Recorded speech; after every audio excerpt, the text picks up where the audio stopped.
ஒரு ஆண்டு காலத்துக்கு வந்து இவங்களுக்கு வந்து 50,000 ரிங்கேட்டுக்கான பாதுகாப்பு திட்டங்கள் கொடுக்கப்படுறாங்க. அப்படின்னா 6 லட்சம் பேர் நம்ம வாங்கிட்டோமா, கவர்மெண்ட் வந்து இந்தியர்களுக்கு 18 மில்லியன் ரிங்கேட் கிடச்சிச்சுன்னு அர்த்தம். இப்போ நம்மளுக்கு வந்து எக்ஸிஸ்டிங் இன்சூரன்ஸ் இருக்குது. அந்த மாதிரி இருக்கிறவர்கள் இப்போ இந்த இன்சூரன்ஸை வந்து அடங்கி இவங்க வந்து என்ரோல் பண்ணிக்கலாமா? ஒரு வறுமை கோட்டு குடும்பத்திலேருந்து வந்தனால நான் சொல்கிறேன். ஏன்னா இது எங்கள் அப்பாவுக்கு நடந்திருக்கு. எங்கள் அப்பா இறக்கும்போது எங்களுக்கு ஒன்றுமே கிடைக்கல. காரணம் என்னென்னா, அதனால தான் வந்து இந்த தீபாவளிக்கு இனிப்பான செய்தியோட ஒரு பாதுகாப்பான செய்தியாக கொண்டாடணும்னு சொல்லிட்டு நான் பார்க்குறேன்.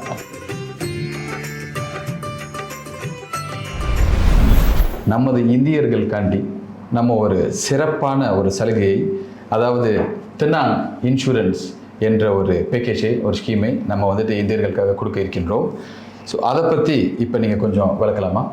குறிப்பாக அண்மையில் பார்த்தீங்கன்னு சொன்னாக்கா, நம்மளோட பிரதமர் நிதி அமைச்சர் வந்து அறிவிச்சிருந்தார்.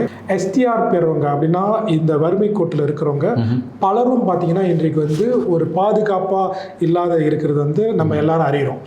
எங்களோட இயக்கத்தில் பார்த்தீங்கன்னா மலேசியாவில் பார்த்தீங்கன்னு சொன்னாக்கா, நம்ம வந்து ஒரு கால் சென்டர் மாதிரி வச்சுருப்போம்.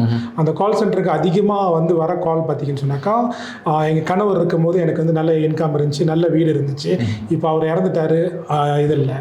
அது அவர் இறந்துட்டு ஒரு பக்கத்து. சில சமயத்தில் பார்த்தீங்கன்னா கணவர் இருக்காரு, அடிபட்டு அவர் வந்து வருமானம் இல்லாமல் இருக்காரு, எங்களுக்கு வந்து கஷ்டமான சூழ்நிலை இருக்குது. இந்த மாதிரி சொல்லிட்டு பல விஷயத்தை வந்து நம்ம பார்த்துட்டு இருக்கோம். நம்ம எப்பயுமே வந்து இதுக்கு ஒரு பெரிய காரணம் என்ன சொல்லுவோம்னு சொன்னால், எங்களால் இயலாமல் அப்படின்னா எங்களுக்கு பணம் இல்லை அப்படின்னு சொல்லுவாங்க. அதனால் அரசாங்கமே என்ன முடிவு பண்ணியிருக்காங்கன்னு சொன்னாக்கா, ஒரு வசதி குறைந்தவர்களுக்கு ஒரு மலிவான திட்டத்தில் ஒரு 50,000 ரிங்கீட் வரைக்கும் உள்ள பாதுகாப்பு வந்து நம்ம கொடுக்கணும் அப்படின்னு சொல்லிட்டு. இப்போ 50,000 ரிங்கீட் உள்ளது வந்து இப்போ நான் கொடுக்குறேன் இல்லை மற்றவங்க கொடுக்குறாங்கன்னு சொன்னாக்கா, இது வந்து ஒரு சந்தேகமாக இருக்கும்.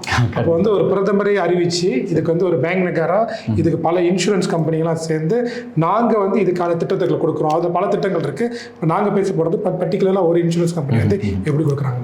அப்போ அதற்கு வந்து அரசாங்கம் என்ன செய்கிறாங்கன்னு சொன்னாக்கா, ஒரு ஊக்குவிப்பு தொகை அப்படின்னா வந்து ஒரு மோட்டிவேட் பண்ணுறதுக்காக அரசாங்கம் வந்து 30 ரிங்கீட் கொடுக்குறாங்க. சரி, ஓகே. இவங்க என்ன செய்யணும்னா 20 ரிங்கீட் தான். அப்போ கேள்வி வரும், நான் என்ன மாதம் 20 வெள்ளி கட்டணுமா அப்படின்னு சொல்லிட்டு. இவங்க வந்து மாதம்லாம் இல்லை, ஒரு வாட்டி 20 வெள்ளி கட்டுறாங்க, கவர்மெண்ட் 30 வெள்ளி கொடுக்குறாங்க. ஒரு ஆண்டு காலத்துக்கு வந்து இவங்களுக்கு வந்து 50,000 ரிங்கேட்டுக்கான பாதுகாப்பு திட்டங்கள் கொடுக்க போகிறாங்க. நான் என்ன சொல்கிறேன்னா, நீங்கள் ஒரு எம்பர் கொடுக்குறீங்க, அது வந்து ஒரு 150 ரிங்கேட்டோ எல்லாம் கொடுக்குறீங்க, ஒரு வாரத்தில் முடிஞ்சிருது, குறுகிய காலத்தில் முடிஞ்சிருது. அதே வந்து சமுதாய தலைவரோ இல்லை அவங்களோ வெறும் 20 ரிங்கேட் போட்டு ஒரு இன்சூரன்ஸ் எடுக்கிறாங்க. இந்த இன்சூரன்ஸ் மூலிமா அந்த குடும்பத்துக்கு வந்து ஒரு 50,000 ரிங்கேட் பாதுகாப்பு ஒரு வருஷத்துக்கு இருக்குது. அப்போ இது வந்து ஒரு நீண்ட கால திட்டமாக நான் பார்க்குறேன். அதனால தான் வந்து இந்த தீபாவளிக்கு இனிப்பான செய்தியோட ஒரு பாதுகாப்பான செய்தியாக கொண்டாடணும்னு சொல்லிட்டு நான் பார்க்குறேன். இந்த திட்டம் வந்து டாக்டர் சொன்ன மாதிரி மலேசியா மடானி கவர்மெண்ட் ஸ்பெஷலாக இந்த வருஷம் கொண்டு வந்திருக்காங்க. ஸோ உங்களுக்கு சொன்ன மாதிரி செப்டம்பரில் ஆரம்பித்தது டிசம்பரில் முடிஞ்சிடும். இந்த திட்டத்தை மலேசியா மடானி கவர்மெண்ட் வந்து அறிவித்த பிறகு இதை எடுத்து செல்றதுக்கு ஒரு முறையான ஒரு ஆர்கனைசேஷன் வேணும், அமைப்பு வேணும். அதுக்கு தான் பேங்க் நகரா மலேசியா வந்து இந்த திட்டத்தை எடுத்தாங்க. அவங்க மூலியமாக தான் டாக்டர் சொன்ன மாதிரி கரெக்டாக அந்த ப்ராடக்ட்லாம் கொண்டு வந்து, ஏன் 75லேருந்து 50 வெள்ளி வந்துச்சு, அதே கவரேஜ் 50 வெள்ளியில் கொடுக்குறது கஷ்டம். இப்போ அங்கே தான் பேங்க் நகரா வந்து இந்த அமைப்பை ப்ராடக்ட் லிண்டிங் கமிட்டி 3.1 சொல்லிட்டு ஒரு அமைப்பை பேங்க் நகரா வந்து அமைச்சு, அதில் வந்து ஜிமார்ட் வந்து ஒரு அஃபிஷியல் பார்ட்னர். ஓகே, இப்போ நிறைய பேர் ஏஜென்ட் இருப்பாங்க, அவங்க போய்ட்டு இந்த ப்ராடக்டை விற்பாங்க.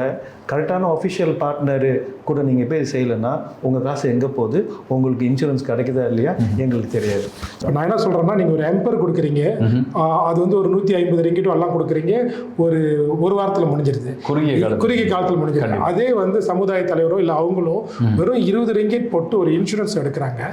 இந்த இன்சூரன்ஸ் மூலிமா அந்த குடும்பத்துக்கு வந்து ஒரு 50,000 ரிங்கீட் பாதுகாப்பு ஒரு வருஷத்துக்கு இருக்குது. அப்போ இது வந்து ஒரு நீண்ட கால திட்டமாக நான் பார்க்குறேன். அதனால தான் வந்து இந்த தீபாவளிக்கு இனிப்பான செய்தியோட ஒரு பாதுகாப்பான செய்தியாக கொண்டாடணும்னு சொல்லிட்டு நான் பார்க்குறேன்.